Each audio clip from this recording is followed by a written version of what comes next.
300 kilometre की रफ्तार, समुद्र की उफनती लहरें और पानी की छाती को चीरते हुए आगे बढ़ते दुनिया के सबसे एडवांस अमेरिकी युद्धपोत।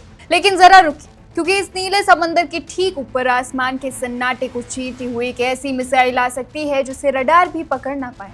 जी हाँ, होर्मुज की खाड़ी में इस वक्त बारूद की गन तैर रही है। सवाल सिर्फ इतना ही नहीं है कि जंग होगी या नहीं, सवाल ये है कि अगर ईरान की उंगली अपनी ट्रिगर पर दब गई तो क्या सुपर पावर अमेरिका का अजय समझे जाने वाला बेड़ा समंदर की गहराइयों में समा जाएगा। आज हम होर्मुज संकट का वो सच आपके सामने रखने जा रहे हैं जिसे जानने के बाद आप भी समझ जाएंगे कि दुनिया एक बहुत बड़े मुहाने पर खड़ी। कहानी शुरू होती है एक खबर से, एक ऐसी खबर जिसने वॉशिंगटन से लेकर तेहरान तक सनसनी फैला दी। सोशल मीडिया पर एक ही शोर है, ईरान की सेना होर्मुज में अमेरिकी युद्धपोतों को उड़ाने के लिए अपनी सबसे घातक एंटी शिप बैलिस्टिक मिसाइलें तैनात करने जा रही। इस दावों की जड़ जुड़ी है ईरान के अर्ध सरकारी आउटलेट तबनाक से, वही तबनाक जो सीधे ईरान के सैन्य अकाओं का भोंपू माना जाता है। लेकिन सच क्या है? सच ये है कि अभी तक पेंटागन या तेहरान ने इस बात का आधिकारिक ऐलान नहीं किया है, यानी कागज पर कोई जंग शुरू नहीं हुई है, लेकिन कूटनीति के गलियारों में शह और मात का खेल अपने चरम पर पहुंच चुका है।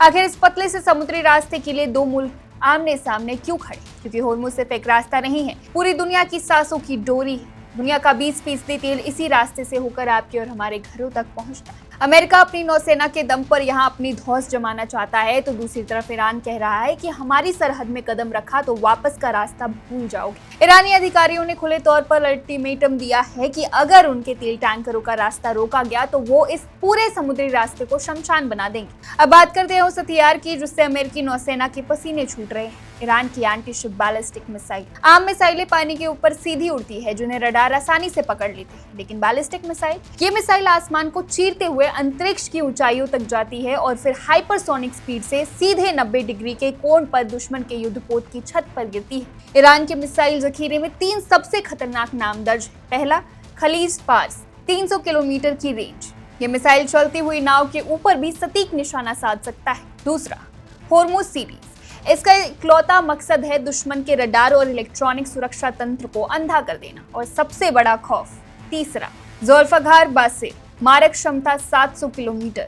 अगर ये मिसाइल लॉन्च हुई तो अमेरिकी बेड़ा फारस की खाड़ी तो छोड़िए, अरब सागर में भी महफूज नहीं रह सकेगा। इसे कहते हैं A2AD स्ट्रैटेजी, यानी कि एंटी एक्सेस और एरिया डिनाइल, यानी एक ऐसा अभेद चक्रव्यूह जिसमें अमेरिकी बेड़ा अगर घुसा तो चारों तरफ से मिसाइलें, सुसाइड ड्रोन, स्पीड बोट्स और समुद्री बारूदी सुरंगें उस पर एक साथ टूट पड़ेंगी। लेकिन क्या अमेरिका इतनी आसानी से हार मान लेगा? बिल्कुल नहीं। अमेरिका का एयरक्राफ्ट कैरियर स्ट्राइक ग्रुप कोई मामूली बेड़ा नहीं है, ये तैरता हुआ एक अभेद किला है जो Aegis combat system, advance radar और इंटरसेप्टर मिसाइलों से लैस है। लेकिन रक्षा विशेषज्ञ चेतावनी दे रहे हैं कि अगर ईरान ने एक साथ 50 या 100 मिसाइलों का सैचुरेशन अटैक कर दिया तो दुनिया का सबसे आधुनिक डिफेंस सिस्टम भी जवाब दे सकता है। तो बात साफ है, बारूद की बोरी पर माचिस की तिल्ली रखी जा चुकी है। हवा का एक झोंका भी अगर बिगड़ा तो फारस की खाड़ी की लहरें लाल होने में देर नहीं लगेगी।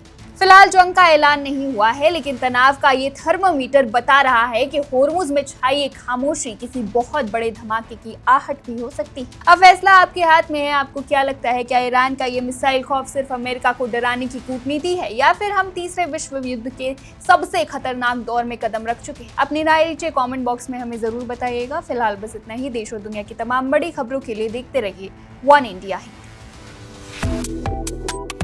Subscribe to One India and never miss an update. Download the One India app now.